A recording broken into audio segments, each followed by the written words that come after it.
I think it, but I look dark. Oh, now Oh, we're live. oh, well, oh, okay. BJ, start the opening I credits. find that everything in my life led me to this moment.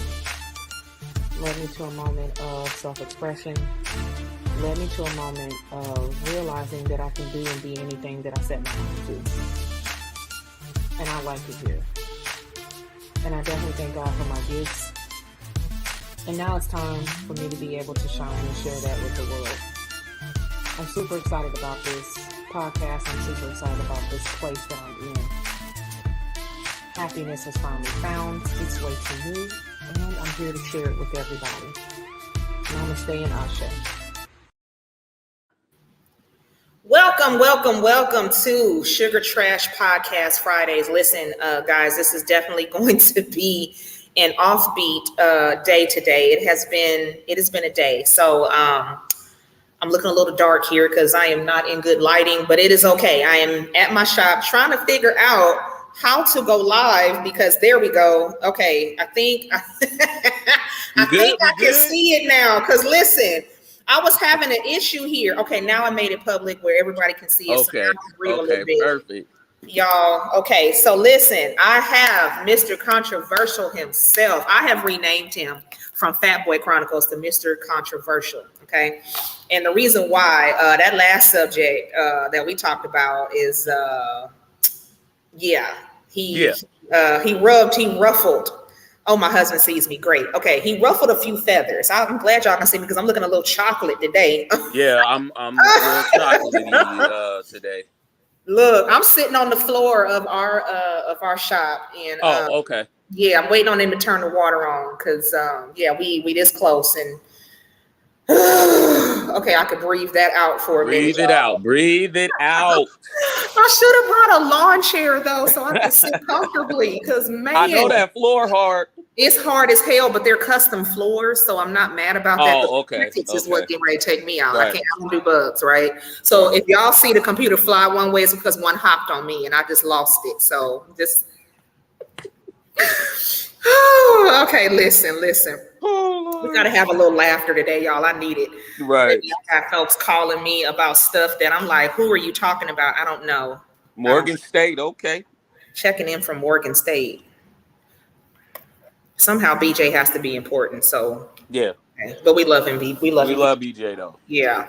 So listen, everybody. Today's subject is one that's kind of near and dear to me, and it's definitely a subject matter that I feel can be a sensitive one. So a young lady that I grew up with, she put a post up about a month ago, and this made me think of doing a show about this, right? So basically, her post was about parental alienation. And what that is, this is just my definition, and I'll get your definition in a second. But my definition of that is a parent that's there, but you're being treated different than all the other siblings. That's my definition of it, right? Yes. Some other people might say that they feel that it's a parent that willingly left the home. Without any type of interaction with the children, right? What is your definition of that? Pretty much what you said. You pretty much hit the nail on the head with it. I can definitely relate to this subject, most definitely. So we're gonna talk about it though.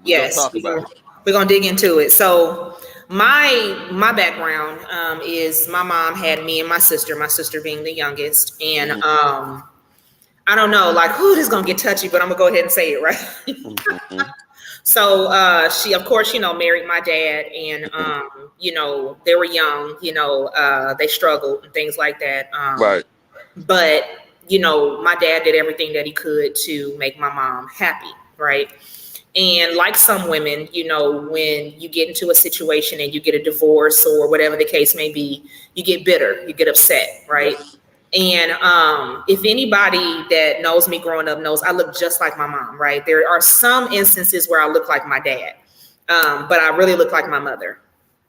And I can remember when she got with my sister's dad, there was a certain air to my mom that she upgraded, right? she got someone who in her mind was more financially stable. She was having a kid by him. They were getting married. And I always got the feeling that I was treated different because she felt like she upgraded with my sister's father. And so I noticed that I was always being treated different, always. There have been times that my mother has told me that there was a young man, I think he was trying to talk to me, but my mom assumed he was trying to talk to my sister. So my mom told me, she was like, I don't know why you were talking to him. He was trying to get your sister's number. I was like, oh, you mean this number? Oh, okay. Okay. You know what I'm saying? Like, I mean, just rude stuff, Yeah. When it would be times where I've walked up on my mom and my grandmother talking about me like I'm just some hoe on the street.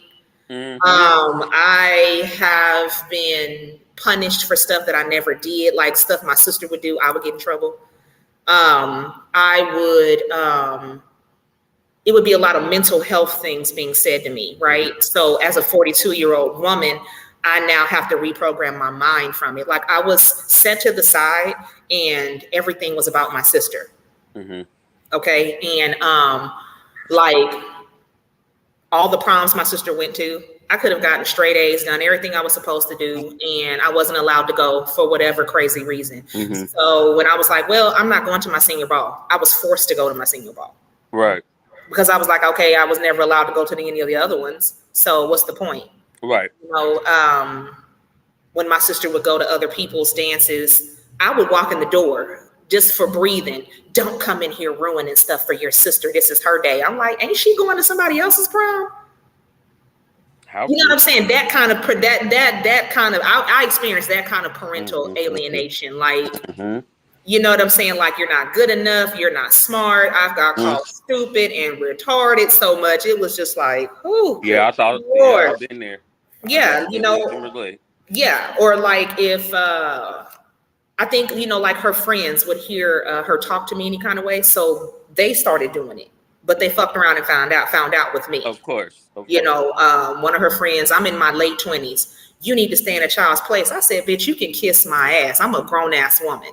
Like, don't talk to me like that, and I feel like if I had that protection of my mother as she would give it to my sister, I would not have felt alienated. So now as a grown adult, I have no problem being by myself, because I was so used to being alone, super quiet. I'm very introverted, and most people would be like, no, you're not. No, I am. Like, I'm on that spectrum of being able to flip back and forth as I need to. Now, when I have to interact with a lot of people, of course, I'm tired at the end of the day. Again, I wouldn't be this way if I wasn't shoved to the side. And then get this, I was the dark-skinned sister. My sister was light-skinned. Of course. So then there's that. Then there's that. So what was your experience? Like, what happened with you? My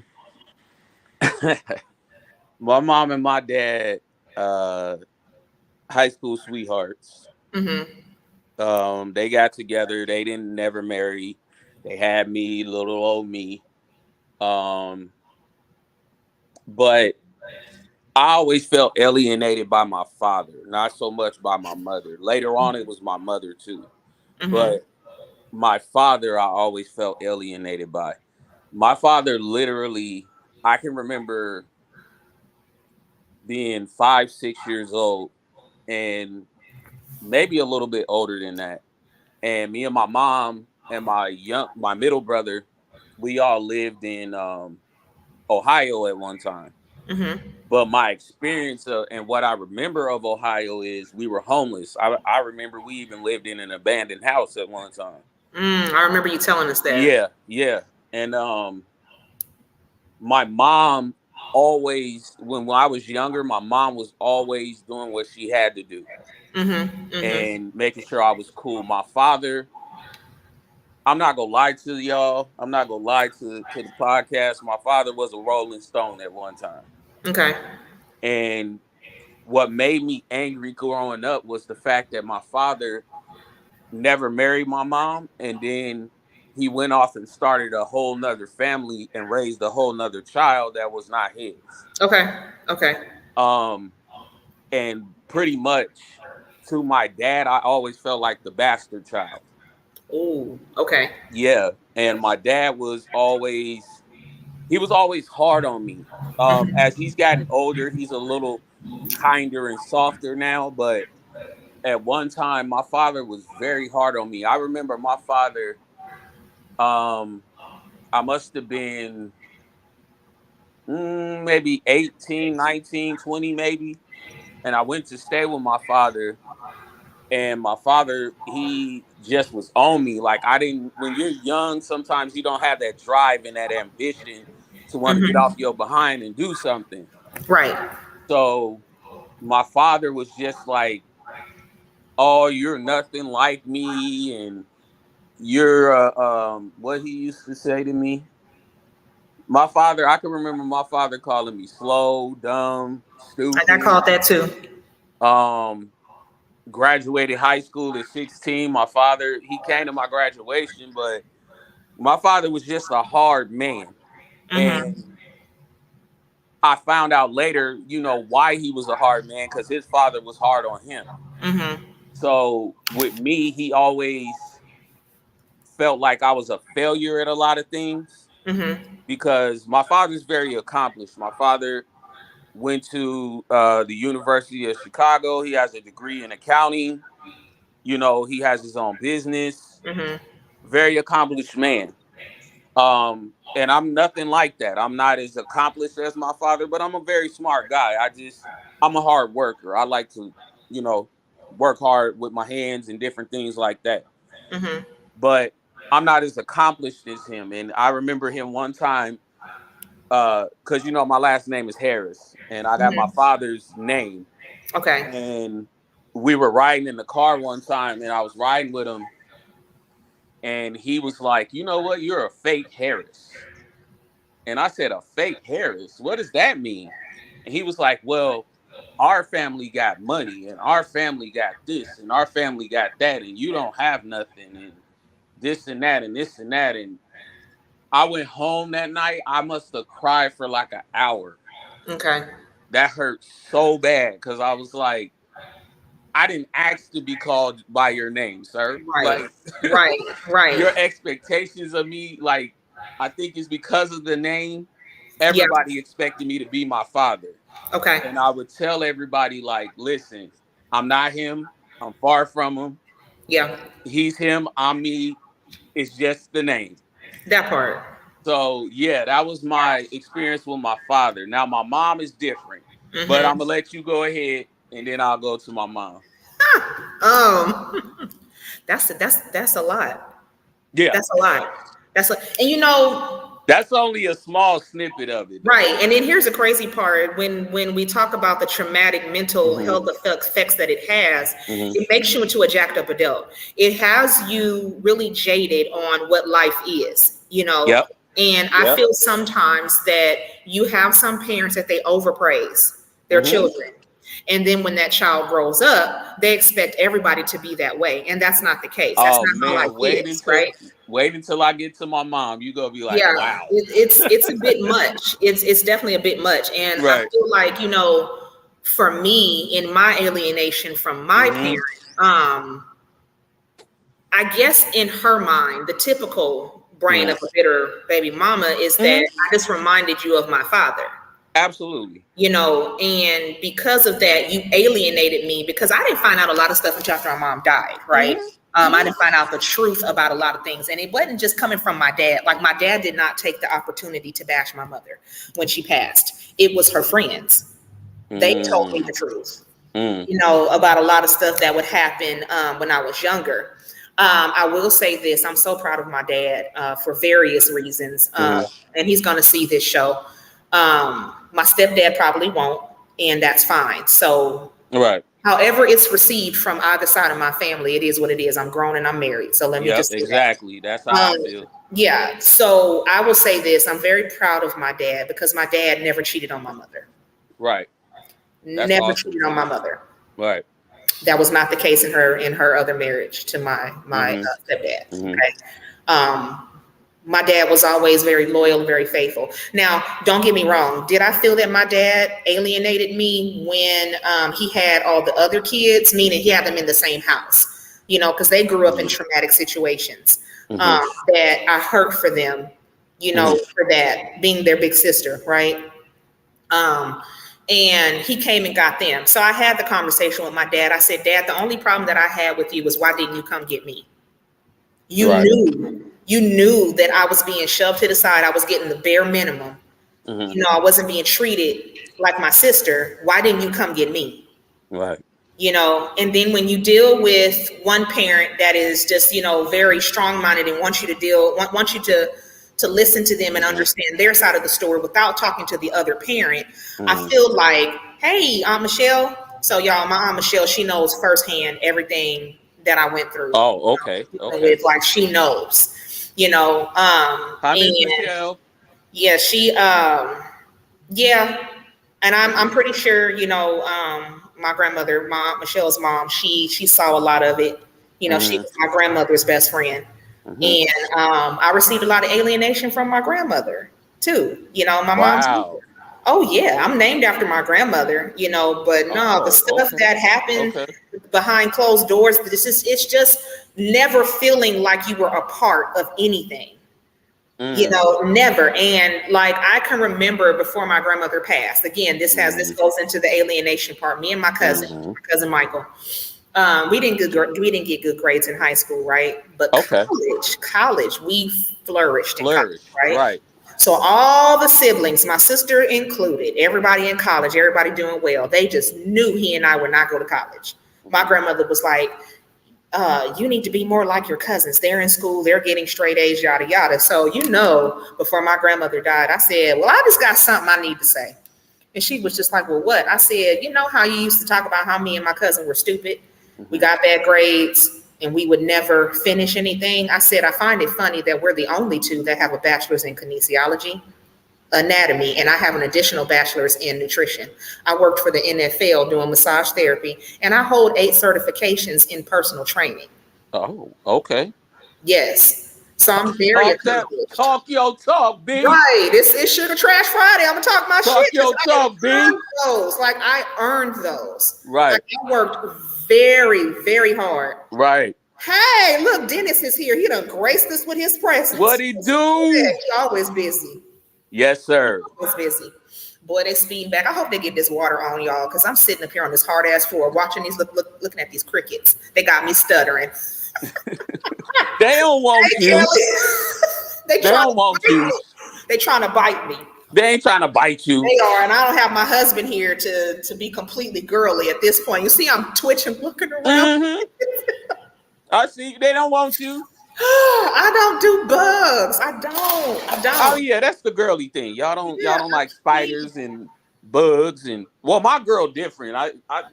I swear my girl be a dude sometimes because she's like, I don't care. Only thing she's scared of is bees because she allergic. No, and see here I'm like this. I'll hold my hand out for a bee to land on my hand.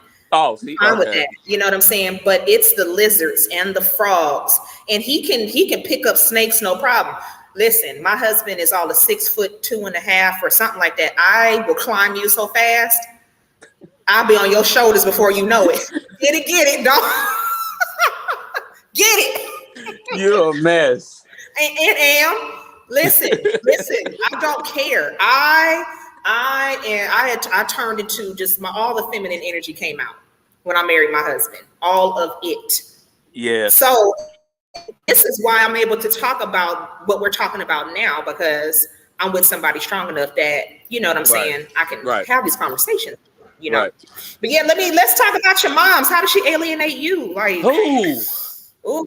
Where do I start? We gonna take up the whole show with this one. Listen. Look, BJ said he gonna fire us if we go for 45 minutes another week. Okay, so let me tell you. My mom, let me say this first as a disclaimer. I love my mama. My mama could be a bit of a headache and she could be a bit of a pill. But I love my mama. Having said that, now we're going to go into the situation. Now, my mom had 2 other kids. I have 2 other brothers. And me being the oldest, everybody's expectations is you got to do what you got to do and make sure you look after your younger siblings. Mm-hmm. That is like the responsibility of every older sibling ever. Yes. So I can remember a time where I had to change my brother's diapers and feed them and different things of that nature. Now, Mm-hmm. how my mom alienated us was my mom always, I was always called ugly. Me too. Me too. I was called ugly. I wasn't fat. I was really skinny. Mm-hmm. When I was a kid, and I got made fun of for that. I wore really, really, this is the 80s and 90s, so the glasses was huge. So I got picked on a lot. My mom always made a difference in me and my brothers. Like, I remember my middle brother got his ear pierced before I did. Okay. And my mom, I didn't get my ear pierced until I was grown. And my Okay. mom literally let my brother, like my brother was the pretty one, and he's so this and he's so that, and you're this and you're that. And Yep. no matter what I did in school, no matter what I did, same situation you had to deal with. No Mm-hmm. matter what I did, I was always the bastard child. Yep. I was always to the left. Me and my mom for many years did not get along. Me and my mom have damn near come to blows too many times. Mm-hmm. And now we're cool. But my mom just had this thing with my brothers. And then when my baby brother came along, that was a wrap for me. Yeah. But I will say where I got, let me say this first. I was a loner too. I've Yeah. always been a loner. I've always been by myself. I've always been to myself. I never was outside with other kids. Every now and then I would, but I was so awkward. I didn't like hanging around other kids. Okay. So I would sit in my house. I had video games and different things. So I just stayed to myself. Yeah. I excelled in school, but when I got to college, oh my God, I went buck wild when I got to college. Yeah. But in high school, I really hunkered down. I graduated, did what I had to do. But I just remember growing up that I was always ugly. Everybody was, you're so ugly, you're so ugly, you're so ugly. And Yeah. for so long, I would call myself that. Mm-hmm. Like, I would date women, I've been married and the whole nine.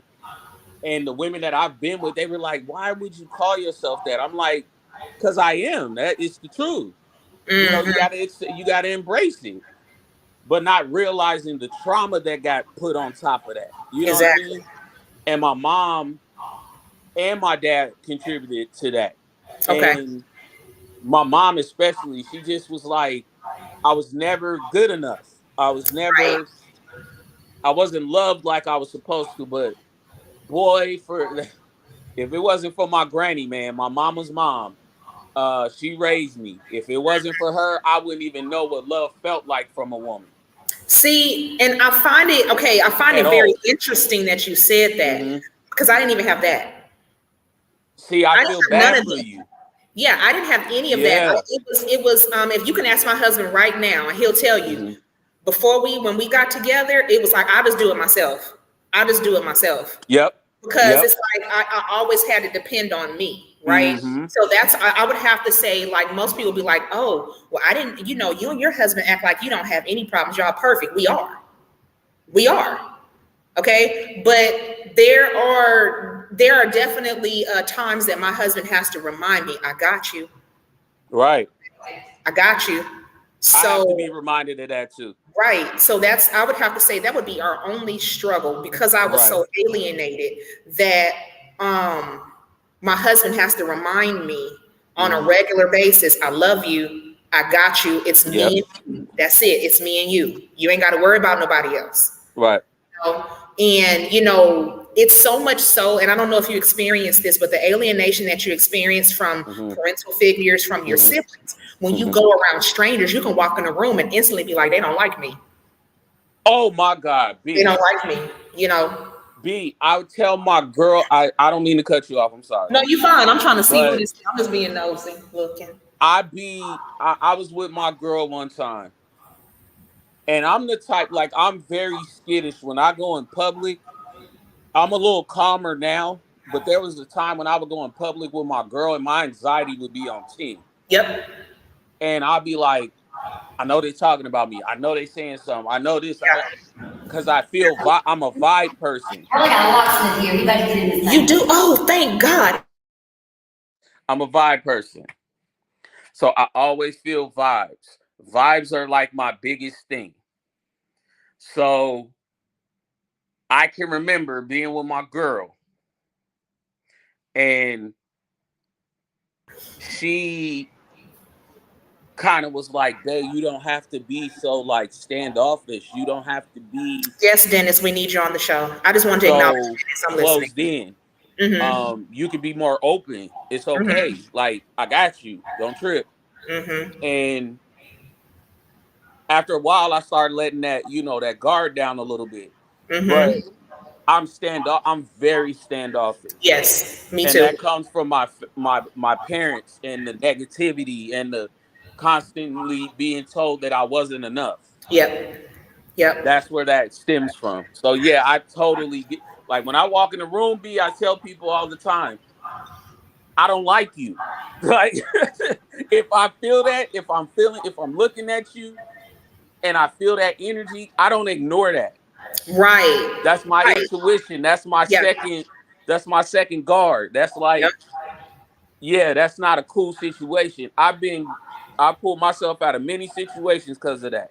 Yeah. So yeah, I have that intuition. Like, if I walk in the room, this ain't the vibe. Let me go on here and go on Yeah. somewhere else. Yeah. I agree. Mm-hmm. I agree. And I definitely, you know, with us having the same situation, I fought my parents. Mm-hmm. I just do because none of the validation came as it needed to. Right. You poured everything into my sister. Don't get me wrong, my sister's beautiful. She's very intelligent. You know, Right. she's doing well for herself in spite of the things that we went through with our mother. You know, good for her. However, I caught 95% of the abuse. Right. Hands down. I will stand 10 toes down on a hill. I will die on that. You Mm-hmm. can't argue with me on that. Nope. I got bruises from that. You understand what And I'm I'm saying? trying to tell you. Right. So if there have been times as a grown ass woman, my mother didn't like what I had to say. Again, the alienation, something's wrong with her because it's not me. Mm-hmm. You know, and as a grown woman in my 30s, you're gonna sock me in my back. I almost forgot she was my mom. I was, ooh, you know how you be like, listen, and parents, let me tell y'all something. All the parents that are watching, after a certain age, don't put your hands on your kids. They're grown. Please don't. Because Please your don't. child is going to fool around and snap. And then you're Yep. going to find out, you're going to fuck around and find out what your child is really made of. Ma'am, oh, hey, yeah, you're gonna find out what your child is made of. Oh my God, Kelly hit it right on the head. Oh my What God. Kelly say? Mine is Kelly. my brother was always in trouble till my mom could do no wrong. And I always felt left out with her, but I had my dad. Marcus felt he wasn't good enough for my, And that spoke to listen. my spirit just now. Yeah, yeah, that's a big deal. My mom, my middle brother, I've only been to jail once. I've been to jail Me once. too. I've never Yep. been to prison. Yeah, thank God for that. Amen for that. Right. And I was stupid. I was young and stupid. I Yeah. was doing stupid stuff. Yeah. But luckily I didn't go to prison because the stuff I was doing, I could have probably went to prison for it. Understood. But I got, I fixed myself. I'm good. But my middle brother, has done 2 stints in prison. Wow. But my brother, in my mom's eyes, when he was younger, he could do no harm. Mm-hmm. Mm-hmm. So now, don't get me wrong. My brother graduated high school, very smart, very intelligent. But he made some of the dumbest decisions I've ever seen in my life. Mm-hmm. So he's had 2 stints in prison. And I don't knock him. I mean, you do what you do. Once you get a certain age, you do what you do. Mm-hmm. But I remember a conversation of what me and my brothers had about a year ago. And they were both saying, like, we never looked at you as the big brother. Like, you never gave us that big brother energy. Because, and I was like, well, I'm gonna be honest. I'm gonna tell you the truth. One day I heard you and my younger brother talking, and y'all were basically like, oh, we not gonna listen to him. He don't know what he's talking about. He's stupid. He's this and that. So from that conversation, I just stopped messing with y'all. Mm-hmm. And I was like, I don't care. Like, I'm doing me. I'm on my own. Whatever. See, this is what I want to ask you. Did you find that your younger siblings were allowed to make their mistakes in their appropriate age? Absolutely. Versus you not being allowed to make those mistakes. So now, and I'm speaking to me too. So now in my 40s, I'm now trying to handle what I should have done in my 20s and my 30s, and now all that shit hitting me like a flood. B, I'm finna tell you straight out. I got put in group homes when I was a kid. My brothers didn't, and they had similar issues that I had. But they didn't get put in group homes. I did. Okay.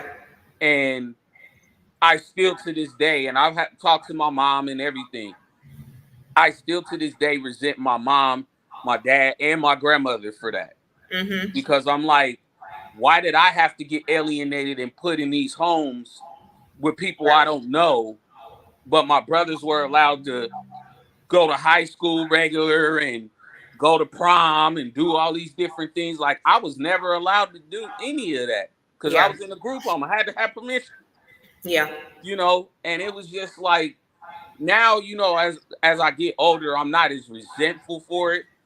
But there was a time I was like, man, like, y'all did a number on me, man. Like, I mean, anybody that talks good about my mother, I cut them off. Yeah, I don't want to hear it. If you want to sit here and be like, oh, your mother was this, that, and the other. Yeah, okay, listen, my husband's calling me. I got to go. And then I'm going to block you. I'm going to cut you off. Facts. Because I tell people all the time, you saw what I was going through. You saw I was being alienated. You saw that the favoritism wasn't being shown towards me. You saw that she was doing this. You saw all of that. But yeah, you still want to come to me and talk good about this terrible person? No, you had one job and you failed. And that is the mental effects that this has. Like, I can say for me, I am prime example of what parental alienation looks like. Yep, right here. Unhealed, having to do shadow work, not handling things in an adult manner. I handled them at the age I was frozen at, which is 8 years old. Okay. Woo. I will throw a tantrum in a minute. My God. You know what I'm saying? Like, because we are all frozen at an age where we had a traumatic experience. That is where we're frozen. And that is how you handle emotional situations. Yeah. Yeah. So you talking about an 8-year-old stuck in a 42-year-old's body? Like, come on now. I'm gonna tell you. 10. How old is it? 10? See, 10. That's crazy. My fiance called. I didn't even notice this. I'm telling you. My fiance called me on it because she saw me act out in a certain way. She was like, she pulled me to the side and she was like, oh, wow. Wait till you see Kelly's message again. Now that's hurtful. What age are you right now? She said that? Yes. I said, I'm 40 something years old. She said, no, you're not. What age are you right now? I said 10. She was like, that's how you're a 10-year-old coming out and I see it. I was like, oh, snap. Because I ain't never did that with anybody I've been with. And no female has ever pointed that out to me. It's because you're with someone who you're safe with. Yep. So that's going to be key in you healing from parental alienation. You have to be with a partner that makes you feel safe to be an 8-year-old in a grown-ass person's body. Man. Because when I tell you. As soon as she see it, she's called me on, babe, you acting 10. And see, my husband gets quiet and he'll be like, you okay? You know, it'll just be that. Or like, when we first got together, I had separation anxiety bad. So I would talk on the phone with him from the minute he left the door and locked the door. Right. Until he got off of work and unlocked the door to come back in. And most people be like, you're being codependent. No, I'm not being codependent at all. I can do things without my husband. I choose not to. Right. You understand what I'm saying? Like, you know, but just the fact of him leaving and being gone for that many hours. Yeah, that's difficult. and I'm in the house by myself. Mm-hmm. You know what I'm saying? I'm just now okay with being alone with my thoughts. I'm just now okay with being able to look at myself fully in the mirror. You know, so that's rough when you have a parent that feels that you're not pretty enough to be able to be in a relationship with someone. You know what I'm saying? Or they try to control, you know, who you're with so that way it suits them. You know what I'm saying? So I have to say, for the first time at the age of 40, I experienced true happiness. And a lot of people would ask me, like, okay, well, how do you feel now that your mother's gone? I said, relieved. If you expect me to miss her and feel sad, you're not going to find that here. Right. Because at the end of the day, I did everything that I was supposed to do for that parent that alienated me. Okay. When she was sick, I cleaned her. You know, I made sure she was dressed, fed her, all that stuff. When she couldn't do for herself, I did that. You know what I'm saying? I suffer from PTSD and see PTSD about when she died. Mm-hmm. You know what I'm saying? I saw that, me. Right. The stronger child. Right. You know, because I don't feel like my sister could have handled that mentally. I'm still functioning. I'm the stronger child. Yeah. My brothers, if my mom passed today or tomorrow, Lord willing, that don't happen. Yeah. But if she passed today or tomorrow, I would be the stronger one. Mm-hmm. I would be the one that can handle everything. Mm-hmm. Because you had to. You had to. My mom always leans and comes to me. One time she cussed out both my brothers because my brothers have a tendency to, quote unquote, be disrespectful. Mm-hmm. And like I said, I was raised by my grandmother. Now, B, I told you about Marion. Yeah. Marion was 6'6". Yeah. And she didn't play no games. Yeah. So respect was given. You had to give that. Yeah. Yes, sir. No, sir. Yes, ma'am. No, ma'am. Mm-hmm. So with my mom, I've always given my mom respect because I've tried to get out of line with my mom, and my grandmother was like, "No, you're not. That's still your mother." Yeah. So with my mom, my brothers get out of line all the time, but I'm always the one, and she always say to him now, like, your older brother gives me way more respect than y'all do, but you shitted on the kid, right? That gives you the most respect. Yeah, where you crapped all over him. Right. Like and you let these other two do what they want to do. My mama didn't even teach me how to tie my shoe. My godmother did. Yeah. You know what I'm saying? Like, my mom taught me how to dial a phone and different things of that nature, but the little simple things, I can remember times where I was not around my mama. I was with my godmother or my granny. Yeah. And that's where all that, like, I had such a hard time dealing with women in my life. Look, wait a minute. Let's talk about that. Let's talk about that. My mother, I would sit in on conversations where she would be a mother to other women on how to, you know, be sensual with a man. Marry, how to, you know what I'm saying, how to draw him in with this, that, and the other. Do you want to know the conversation with me and her? Oh, you don't need to talk to him. You better not be doing this. Oh, or you shouldn't be doing that. I'm like, so when I got married to my husband, I was like, Lord, I don't know what the fuck I'm supposed to be doing here. Like, did she ever meet your husband? Thank God, no. Oh, thank God. Hell no. She was gone. She was gone. She was gone. Okay. Like, Okay. Because I'm gonna tell you like this. Another part of parental alienation is when your mother is in direct competition with you. That's a messed up situation. We lost him, but he will probably be back. I see the screen still. So when your parent is in competition with you, it is widely inappropriate on so many levels. Can you still hear me? Can you hear me? I can't hear you. I can hear you. Okay, you guys, he's gonna have to come back. So to finish telling this story, when you have a parent that is in competition with you, it's almost as if they don't want you to supersede anything that they've ever done. So they don't want you to be smarter than them. They don't want you to be more accomplished than them. They just don't want you to accomplish or do anything that they didn't do, right? And so I made up in my mind that when I got married to my husband, that I was going to have a successful marriage. Okay, there I am. You good? Yeah, I'm good now. I had a call. Okay. And my husband put the lucky number in the chat, so that's good. Like it's a tradition now. But but yeah, I was telling everybody that I had to deal with my mom being in competition. Right. So yes, am I happy she didn't meet my husband? Absolutely. Right. I believe that it would have been sabotaged. I believe my wedding would have been about her, all of that stuff. Ooh wee. So I'm grateful in many ways that my father was there. Yeah, I mean, and my younger sister Ebony, she made it. Now mind you, I have 7 other sisters. This is the only sister that made it. We'll unpack that at a different time. Yeah, we will. We will. Yeah, because I feel like this. There's no excuse to not show up for your sibling. I'm gonna just say that. There's no fucking excuse. If you couldn't make it, guess what? It's called Zoom. Hey, yeah, let's set up the computer. Can we just we'll be there in Zoom. Can we do it that way? Mm-hmm. We want to be there for you. Mm-hmm. You understand what I'm saying? I had one sister. Now my older sister, one of my older sisters, I would not allow her to pay that plane ticket, baby.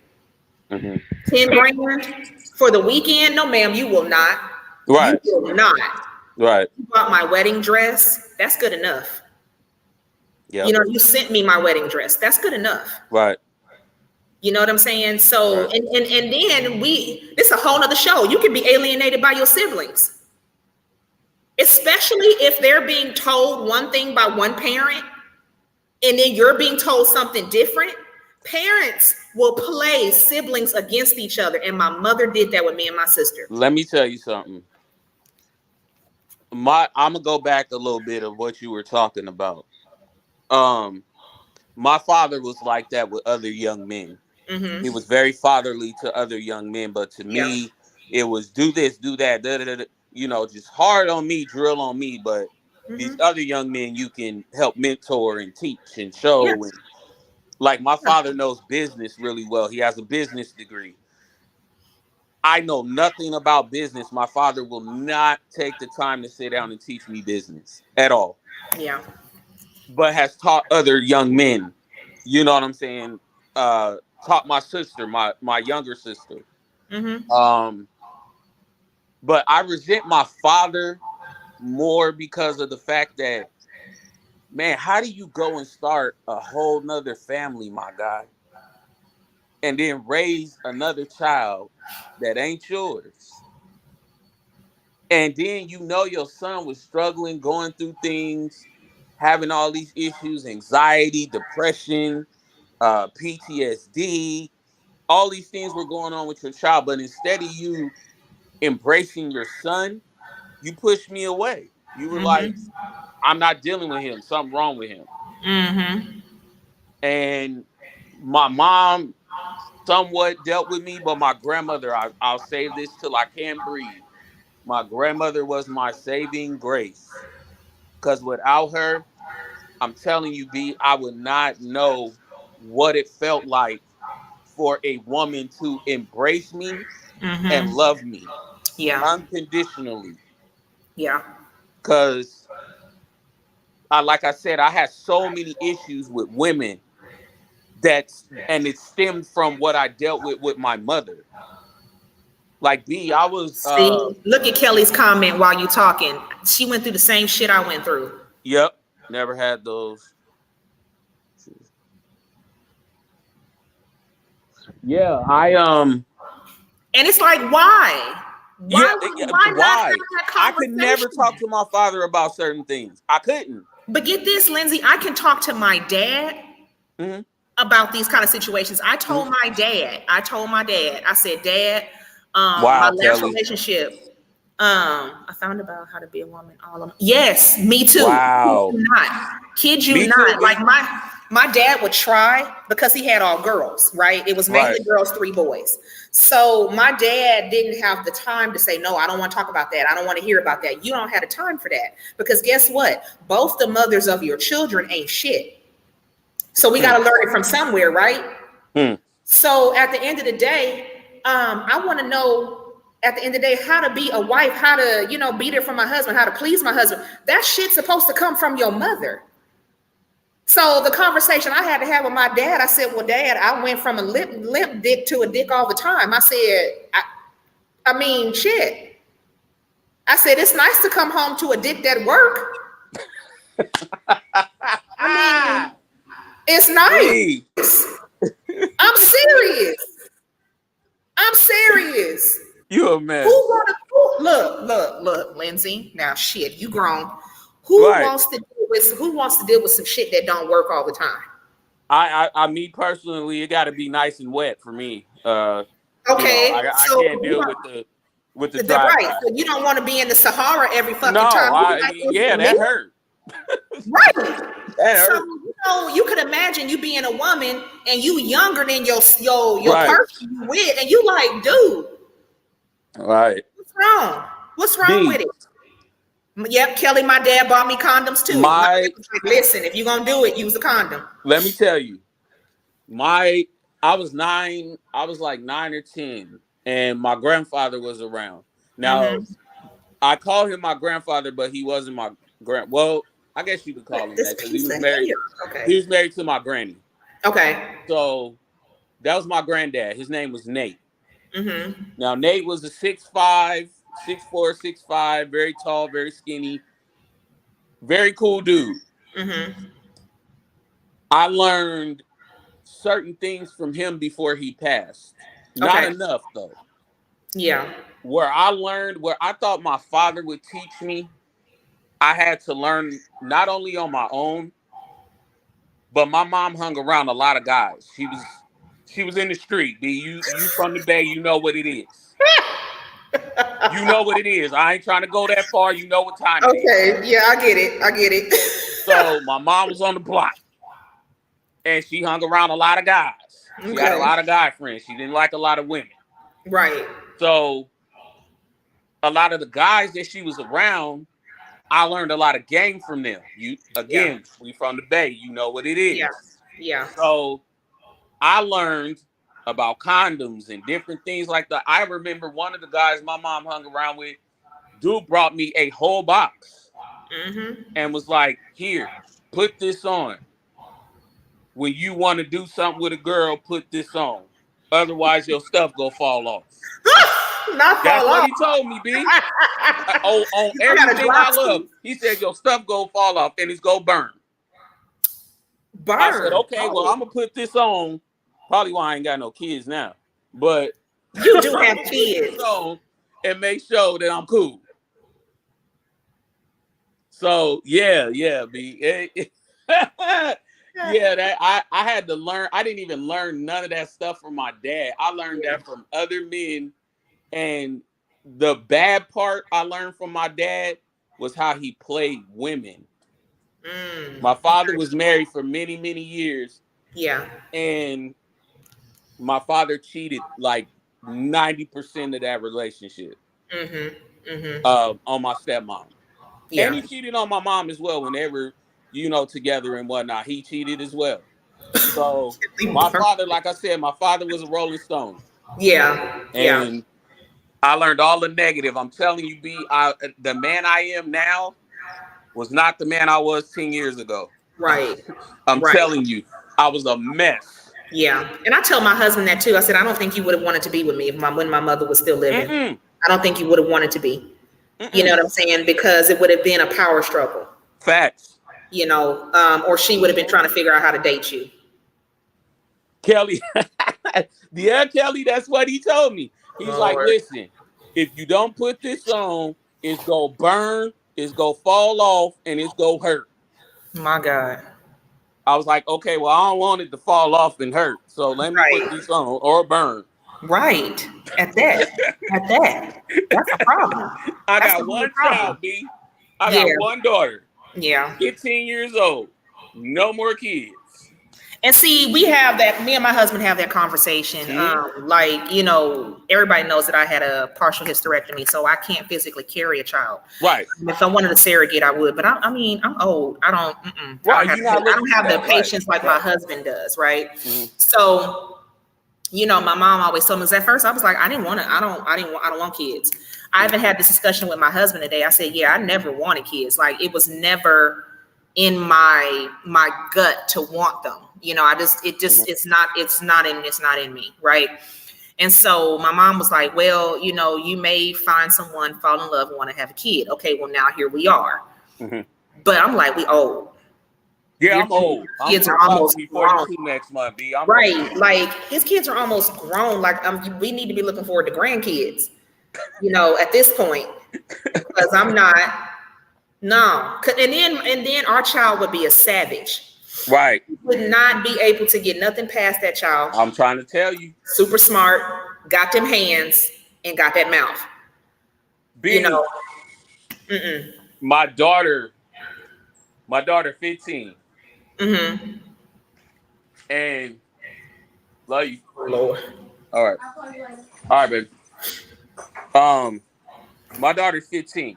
Mm-hmm. And my daughter, between her and her mom, me and her mom, savage. Yeah. Mouth, intelligence, Mm-hmm. and quick with it. Like, you can't get nothing past her. Yeah. But we put that in her very early. Yeah. Oh, and she got hands. She'll fight a dude or a chick. Mm-hmm. And I'm kind of glad that I did that with my daughter, because now can't nobody just walk up and say anything to her or punk her. Right. Like with me, I got picked on so much, B. It's not even funny. Mm-hmm. I got beat up and punched on all the time, and oh my God, B. Now I have to say this. One thing I can say that is a positive out of how my mother treated me is I've never been raped. I've never been sexually abused or anything like that by anybody, because I wouldn't let you near me anyway. I was never little miss, we are the world, let me hug everybody. I was never that way. Mm-hmm. Never. It was like, no, get away from me, don't touch me, none of that. Right. So I think in that case, I'm glad it didn't happen to me, but the downside to me not experiencing certain things that I should have, that if I would have had to deal with it, my empathy level for those that it has happened to, I don't have that. Wow. Because I can sympathize with your situation, but then my common sense kicks in. I'm like, well, wait a minute. So what happened when this happened? Where were you then? Okay, so let me tell you. I was essayed. Okay. As a kid. By my now be careful what you say, because I'm good at unpacking shit. So if you get mad at me, I'm just saying I ask a hard question. You do what you do. I've had extensive therapy. I'm all right. Okay. But I was essayed as a kid. Mm-hmm. Now, mind you, B, I told you I was an introvert and I was a very quiet and timid kid. Mm-hmm. I didn't tell my mom and my grandma until I was about 11, 12 years old. Mm-hmm. This happened when I was like 6 or 7. Okay. So it still wasn't that long. Yeah. But I remember, and it happened to me more than once. Okay. So the first person was a babysitter, female babysitter. Mm-hmm. Hence the reason I've had issues with females as well. Then so on and so forth, other things happen. I ain't gonna go there because that's a little touchy subject for me. Okay, no problem. But I remember those things happening, and I remember I blamed my mom for so long for those things. And I blame both of them. Mm-hmm. But for so long, I gave all my mom the anger, because I was like, if you were more attentive as a mom and paid more attention to me, like none of that stuff ever happened to neither one of my brothers. Mm-hmm. Never. Yeah. Why did that happen to me? Right. Why? Because you weren't attentive. You weren't paying attention. You were letting people watch me that weren't supposed to be watching me. Like this, the first person that did that to me was a teenage girl. Mm-hmm. You know what I'm saying? Like I just always look at my mom and my dad, and I'm like, thank you for bringing me here, but damn it, I could have did with some better parents, man. My goodness. Yeah. And see, so, yeah. I wasn't even allowed to spend the night at my grandmother's house. Man. Until I was 8 years old. You know what I'm saying? And my mom would just send my sister anywhere. But here's the problem. She would send her, but she would also send me. Right. Hence another reason for alienation. Because when she would send my sister places and I had to be there to monitor her, I would overhear them talking about, well, why she always sending her? Why she always sending her with her? Right. You know, we didn't count for her to show up. Right. You know, or either like if I was supposed to be taking care of my sister or whatever, no, you don't have to do all that. She's here with us. Okay, so then what about me? Right. So my sister's family has alienated me. And here's the thing, like me and my husband were on a cruise, and anybody that I have talked to about it, I talked to my husband in length, but I never forget anything. I never forget. Me either. Anything. So a lot of times I had an emergency situation on the ship. Okay. That I had to be rushed to the emergency room. Oh my goodness. And but my husband was there. The person that was supposed to be there for me was there. Right, was there, okay? right. I was disappointed that others were not. But that's fine, because the person that was supposed to be there was there. Okay. Fight your mama. I really don't care what you think if you watch it. Okay. And I told him at that point, it triggered me, right? It triggered a bunch of alienated memories that I had about each and every person that was there on the trip. And I said, you know what, babe? I said, what they don't understand about me is I don't forget shit. Nope. I don't forget shit. And for that very reason, this is why I back off. You won't hear from me. Yep. You know, what most people don't understand is they play a part in your alienation and then have the gall and audacity to make it seem like it's not true. What like it's your problem, like you the problem. Exactly. And I've told my therapist, I said, and I hope people watch this, I'll even make a post. Stop telling people to tell your truth. That is a backhanded insult. When people are like, oh, speak your truth, speak your truth. That's not a compliment. That is an insult. You're basically telling that person, tell what you think happened. Right. Because we know it's not the truth. Right. Right. And you're telling your version of the events. Nope. You're totally dismissing what what's happening. What I gotta say. Yep. Now. Yep. Because you're still telling me I'm lying. Yep. You know? Yep. So at this point now, it's like, well, why do we hold back on pointing out a parent that wasn't there?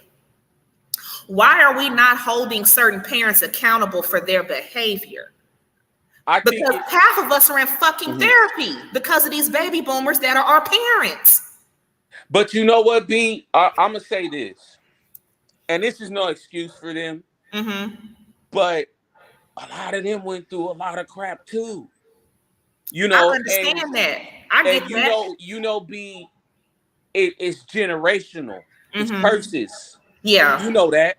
Yeah. So, like my mom, for example, I'm gonna give you my mom. Yeah, Kelly, that makes sense.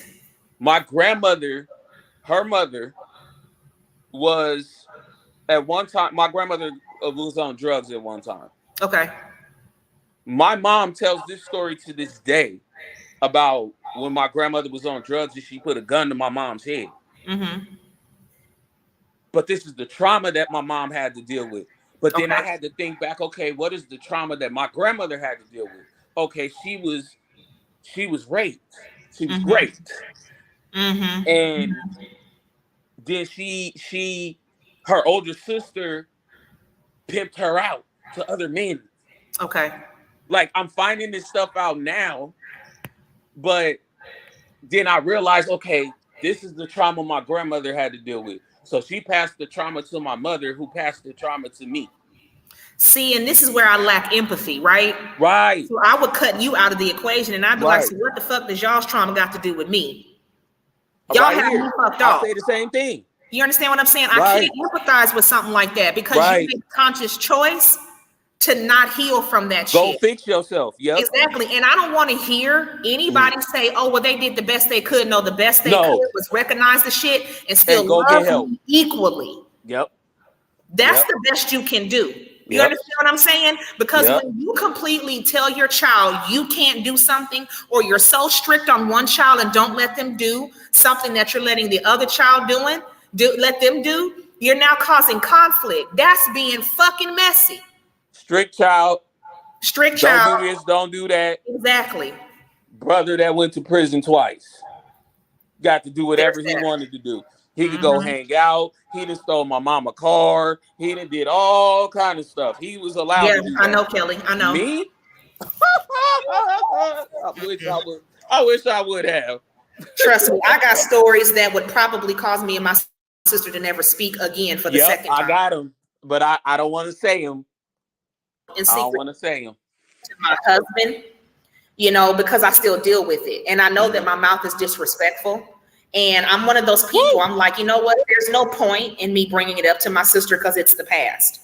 True. You understand what I'm saying? True. And I don't know where she is with her mental health to be hitting her with some shit from the past. Because let me tell you like this, me and my sister are the same. We're both fire signs. If you didn't bring that shit up when it was relevant, why the fuck we talking about it now? Okay. For what? Yeah. What's your sign, B? I'm a Sagittarius and she's a Leo. Sagittarius and so we're two of the strongest. Now Aries Leos are dope. I love Leos. Fuck that shit. They're so fucking self-centered. I love Leos. I was with a Leo for like 5 years and she was the sweetest. Now I have a good friend that's probably watching. She's a Leo. There's very few I can count on my hand that are really some cool ass people, right? Yeah. They are not what the others are, because I'm gonna tell you, the whole collective of a Leo is they're very self-centered. It's all about them. They could very well put their own blood to the side to care about somebody else, because they're not, that attention is not all on them. Yeah. They're very much attention seekers. Yeah. Again, not all of them are like that. But they whine a lot. They're big ass babies when shit don't go their way. Much so. They lack accountability as well. It's always somebody else's fault. It is. BJ, get the hell on. BJ? He'll be all right. I mean, look. If the shoe fit, walk in them motherfuckers. Now, Sagittarius is a different stuff. I mean, I had some stories to tell you about Sagittarius. Okay, back to what we were talking about. We the best. No, I love Sagittarius. We the most laid back, but I'm gonna tell you, out of all the fire signs, Aries are the best. I'm gonna tell you now, they are. Aries, ooh, they are. And people keep saying, "Oh, I don't want to deal with one." My god sister is an Aries, and when we were kids, we couldn't stand each other because I'm a Scorpio. So we couldn't stand each other. But now, that's my dog. Like for real. They're very sweet people, but what happens is when people keep saying, "Oh, they're mean," that means you got on the wrong side of their personality. Wow, Kelly. That means I hope that I pray for y'all to continue that. Uh-oh. Oh Lord. Okay, we're back. Oh, okay, there you go. You back. Yeah, he's very, very strong-minded, very strong-willed. So if he don't want to do something, if he don't want to talk about something, he ain't finna do it. Right. Like when he got a reading from me, I was like, yeah, he's not gonna listen to me. But apparently he did, And I don't know. I gotta get a reading from you, B. Yes, you do. That's because we've been talking about it, and I haven't had a chance to yet. Also, do you do past lives too? I do. Okay, we gonna talk. We gotta talk. Yep, I gotta find out because I think I know, but I'm not sure. So we gonna talk about it. I tell you in front of everybody what you were in a past life. I've seen my past life 3 times. You weren't a man. Okay, I was in the 70s at one time. Yeah, but you were a female. You weren't a man. That's what I see. Look, one of them, I was a dude. Another one, I was a female. Yeah. It's very it's very much so without even looking at anything. It gives off when you say past life. I was like, oh, he was a girl, instantly. Yep. Yeah. So at one time, yes. My whole the emotions that you have right now, like it's. I'm telling you, listen. My homies, my partners, they all say that. They're like, bro, because I'm very in touch with my feminine side. I kid you not. I am. I ain't gonna lie about it. I'm just one of them dudes. I'm in touch with it. I like scented candles. I like bubble baths. You know what I'm saying? Like, B, I'm not embarrassed by it. I'm all man over here. Right, But right. the thing is, my guys are like, bro, why this house smell like potpourri? I'm like, bro, I don't want my house smelling like ball sweat and donkey nuts. Like, dude, what is wrong with y'all? I walk in y'all house, you can smell your feet. Oh my God. You can smell your dirty drawers. You like, bruh, it's okay. And then if you got women coming over, she don't want to smell that. Like, what Not at woman all. want to walk in a house and smell your garbage? Right, Like, I'm right. just saying. But yes, B, I got told this one time. I did Yeah. a reading one time, and somebody told me I was a female in one of my past lives. I was like, okay, that explains a lot. Whose mom jumped in the baby? Who would? Girl, wait a minute. This might be reincarnation. Cause listen, y'all, I'm He convinced my said, dog was please, my mother. because my mom jumped in her baby. Which one, girl? That's crazy. No, I'm telling you, they come back for a brief moment. Because I keep telling my husband, like I looked at a photo of my stepson and my husband, and they both are grinning the same way. I'm gonna do a side by side and send it to my husband. I said, you can't tell me that you don't hold my stepson's energy. Especially the way that my husband protects me. My stepson was the same way. And get this, my stepson was born the same week as my husband. Wow. Same week, both of them tall, same height. Mm-hmm. Okay, both of them chocolate, both of them into anime. He's a mirror. My husband is a mirror image of my stepson. Oh, wow. Mirror. When I say their memory is sharp as a freaking tack, you can tell them something once and they're like, okay, I got it. I heard you. Yes, Kelly. Because I'm literally in my homie's house. I done walked in my homie's house. I'm like, bro, it smelled like blunts, booty, Hennessy. Curtis, it don't matter that you older than he was. And yes, her mother, okay, so during a reading, now I know what she means. So during a reading, her mom, so I'm a medium, everybody. So that Right, means yeah, we talked about that. Yeah. I can hear a loved one or they're just going to take over my body. Right. So in this particular situation, Kelly's mom stepped into my body. And that was definitely a different experience. It was definitely different. Her mom has a very big personality. So when I say she consumed me, completely consumed me. So sometimes you have to be careful when someone's loved one will consume you because they can take you out. So I have to be able to let her know, like, hey, you got to go. You know, like I'm slipping away, you got to go. Mm-hmm. You know, so it's not an easy situation to be in. I've had my stepson passed away. He walked through my body. Okay. So yeah, I experienced that a lot. I experienced dead people touching me on the face a lot to let me know they're there. I thought that was just me. I swear, B. I'll be sitting here wilding. I'll be in my house by myself, and I swear I'll be like something touching me. I don't know who it is, but I hope it ain't nothing crazy. Oh Lord. I'll be like, I know I ain't going crazy. Lord. So I'm trying to tell you, B. Wow, I didn't know you was that deep in it, B. Mm-hmm. You take that would trip me out, B, if we did that and my grandmother just jumped in you. It trips me out, especially when I can hear someone's loved one talking to them. Out. Yeah. I swear I would, because I'd be like, B. And you wouldn't be B at that moment. You would be my grandmother. Mm-mm. Mm-mm. And it's like, and there's no warning. I will tell you this, there's no warning when it happens. Like I have a client, his brother, that they don't like each other. The brother's passed away and him and the brother still can't stand each other. His brother stepped into my ear. And as the man is talking, the brother got complete control of my mouth. He was like, fuck you, nigga. I was like, I said, where the fuck that come from? He was like, you a fucking liar. I was like, sir, like seriously, I had to be like, leave. Right. Because, I mean, it's just, and him, that man turned around, he said, you sound just like him. I said, because your goddamn brother is here. You know what I'm saying? Just some real Eve's Bayou bullshit. Yeah, I don't play with that. I don't play with that. But no, B, that's a thing. That's a gift. I call it a gift. It's a gift and a curse. Oh, listen. It's a gift and a curse. Listen. You just don't even understand. Because I just saw it was this movie on Amazon Prime with Monique. Yes. I Yes. just watched that about a month or two ago. Yeah. Yeah.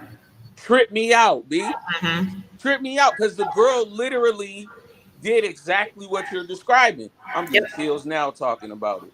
Yep. But it tripped me out because I'm like, I didn't know that really could happen. It can. Like somebody could just jump in, you speak, and go. You can have somebody try to pull your soul too. Yeah, I've had that happen. My Oh husband my. said he had to hold on to me one night because he said I was just jerking real bad. And I said, yeah, somebody was trying to kill me. Really? I could feel him pulling it. Pulling at your soul. Yeah. So my My husband goodness. said he had to kind of bear hug me because he said the twitching was real bad. My God. Mm-hmm. Mm-mm-mm. Yep. So yeah, I think Woo! at this point the whole alienation thing might have been a blessing. It might have been a blessing because most people be like, that one over there is a little crazy. You don't never know who you're talking to when you deal with her. Yo, man, it Yeah. used to trip me out because my dad's mom, my grandma, Yeah. she was a very spiritual woman, Yeah. but she was into church and Jesus and all that good stuff, right? But she could see things. Yes. She was like, I remember one time she came to me, and I was a kid. I remember this vividly. I was a kid, and she came to me one time, and she just started running down all kinds of stuff, just random stuff. Yeah. But I've seen my grandmother literally go up to somebody in church, touch their forehead, and tell them everything, Yeah. like as if she was in their life all their life. And I had to leave the church for that reason because I would see stuff.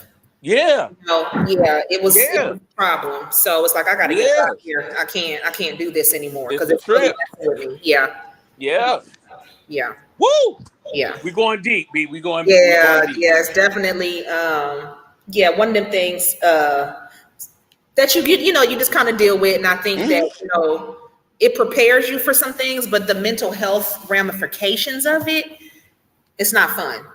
It's not fun to deal with, Mm, you know. yeah. So I'll say this I'm gonna let you have some closing remarks and I'm gonna go after you. Okay. Um, great show as always, B. Thank I love you. the topic. I love coming on your show. You can Thank invite me you. Thank anytime. you so much. I've taken a hiatus off of my show. I will be back very, very soon. Also got another show I told you about with Yes. my boy, Mm-hmm. Prince Robbo. We talk a lot of different subjects on there. We're actually about to do an episode. Um, we're doing a hip hop episode soon. Nice. So the episode is about, okay, I don't know if you remember Special Ed. Yes. So Special Ed made some comments on a podcast not too long ago, like a Okay. few days ago, saying that NWA brought about the age of destruction in hip hop. Okay. And there's a lot of people on the West Coast that are very upset by that. Because I understood what he was saying. I just felt like he said it out of context.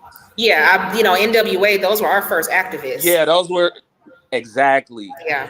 And Yeah. for him to say that as an Thank East you, Coast Kelly. guy, I was kind of like, dude, you touching on a touchy subject because that stirs up emotions Yeah. when you say stuff like that. I got what he was saying.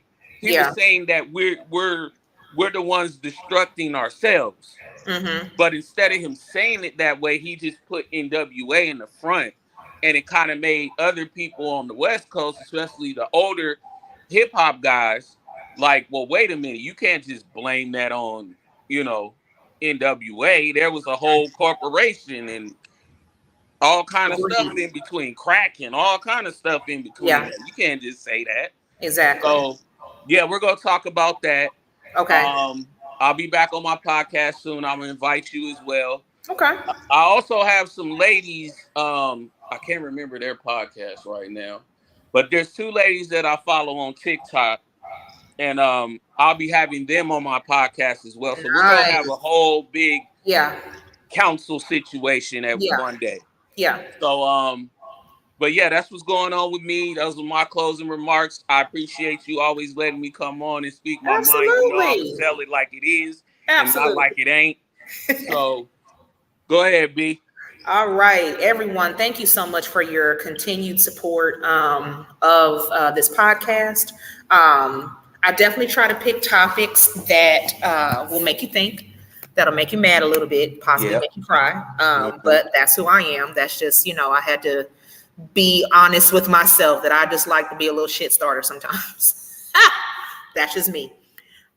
Just saying. So anytime any of you have any questions or want to send an anonymous letter and we can tackle it on one of the shows, you can email me at mrsbealee@gmail.com. That's Mrs. B. Lee. And I would be more than happy to read your letter and give you the best advice that I can possible. So we have 2 more shows before we will end season 1.